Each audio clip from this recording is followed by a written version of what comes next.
Пред непол месец во Република Македонија почна да функционира регулаторната агенција за железнички сообраќај. Нејзиниот вистински назив е Агенција за развој на железничкиот сообраќај. Со неа раководи директорот Никола Димитровски. Вели дека нејзина цел е да обезбеди конкуренција во железничкиот сообраќај во Република Македонија и оптимистички прогнозира дека тоа може да се случи дури пред почетокот на 2010 година. Еве го интервјуто за оваа сабота. Трендот, на некој начин правилата на функционирање на железниците во Европа е дефиниран со директивите на Европската Унија.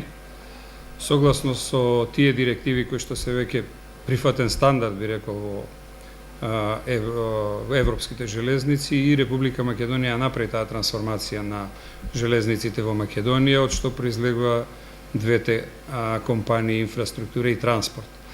А за окружување на процесот на трансформација и прилагодување на она што значи стандард за отварање на пазарот на железничките услуги во Република Македонија е оформувањето на Агенцијата за железнички сообраќај. Тоа е она што во овој момент е завршено како обврска на Република Македонија за исполнување на одредени услови за приклучување или почеток на преговори за пристапување кон Европската Унија. Услов за либерализација практично е постоење на регулаторно тело кое што ќе ги елиминира привилегираните ситуации кои што ги имаат во овој случај, да речем, инфраструктурата, бидејќи таа ја контролира инфраструктурата, таа е една, а превозници може да бидат повеќе. За да се гарантира објективност, отвореност, транспарентност на услугите кои што ги дава инфраструктурата на сите превозници, потребно е да се создаде едно вакво регулаторно тело и кое што практично има одредени законски ингеренции и обврски да го гарантира работењето во оваа област, да речеме, во склад со директивите на Европската Унија. Тоа значи отварање на можноста за странски транспортни железнички компании да оперираат на територија на Македонија. Бидејќи агенцијата е многу скоро оформена, се уште сме во самиот почеток, ги носиме основачките акти и сите други потребни документи. Многу скоро, ми се чини, ние ќе бидеме во ситуација да можеме да кажеме дека ќе биде можно да се појави нов оператор. Законските основи се присутни, значи од тој аспект ние можеме, но постојат уште некои чекори кои што треба агенцијата ги направи за да може да и практично да почнеме со функционирање.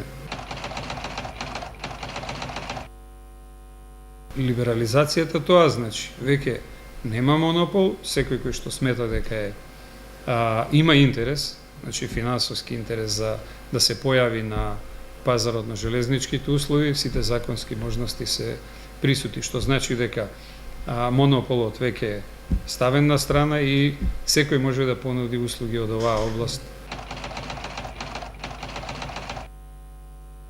Добро, тоа е еден процес кој што многу брзо би се завршил, мислам, во суштина, затоа што за да профункционира потребно е да сите заинтересирани компании кои сакаат да вршат превоз во Република Македонија да се легитимираат пред органите, значи да добијат лиценца, да добијат соодветни документи кои што тоа ќе го дозволат да они се појават и као практично превозници на железницата. Значи постојат одредени предуслови. Тоа е еден процес, постапка која што не би требало да биде проблем да се заврши во еден краток период, затоа што основите се поставени за законските основи. Значи, реално ли зачекуваме 2010 да речеме конкуренција? Секако. Може да и порано.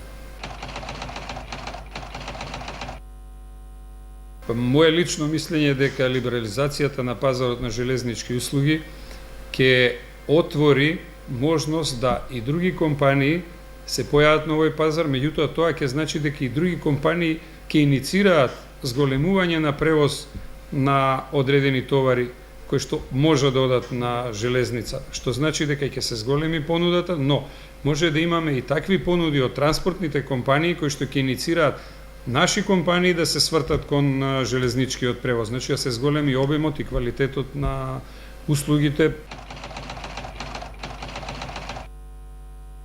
во Македонија доминира товарниот сообраќај и финансиски во обемот на превоз, од причина што имаме специфика кај нашите пруги, тие се сите завршуваат како неповрзани во еден круг или во еден ринг, и од тие причини имаме само во две насоки на еден правец сообраќај, што е еден вид хендикеп, и заради тоа и може би е полимитиран патничкиот сообраќај. Нормално и некои други моменти се присутни, и самата големина, затоа што овие кратки растојанија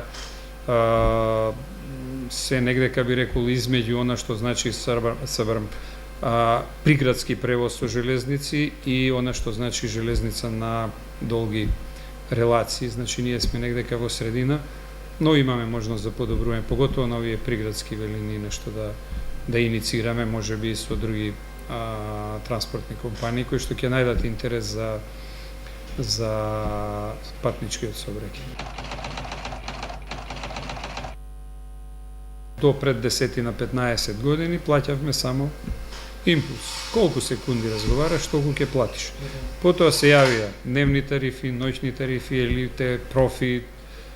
Сега веќе имаме најразлични понуди од таа област. Паралелно на тие случувања во областа на комуникацијскиот сектор, ќе се случуваат работите и во железничкиот сектор. Значи, дали вие ќе резервирате билет од пред 20 години, кој што ќе биде 100%, од пред 20 дена, кој што ќе биде 100% поевтин, во однос на тоа ако истиот билет го купите еден ден или последниот ден пред патувањето, ќе ве направи во ситуација и вие како корисник на железнички услуги да си одберете понуда која ви е најповолна, а и железницата практично, оние ресурси кои што не се искористени, со поволна понуда финансиска, да си обезбеди превоз и на релации или да обезбеди превоз во одреден термин, кој што во овој момент не е целосно искористен. Така да, ова е многу динамична област и ми се чини дека бенефит ќе имаат сите.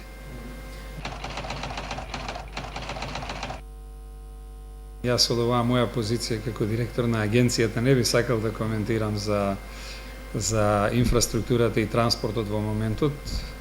Тама постојат органи на управување на раководење и они се со ингеренции за таа област. Меѓутоа, само едно ќе кажам дека железницата, во железницата треба да се инвестира затоа што таа враќа многу кратко.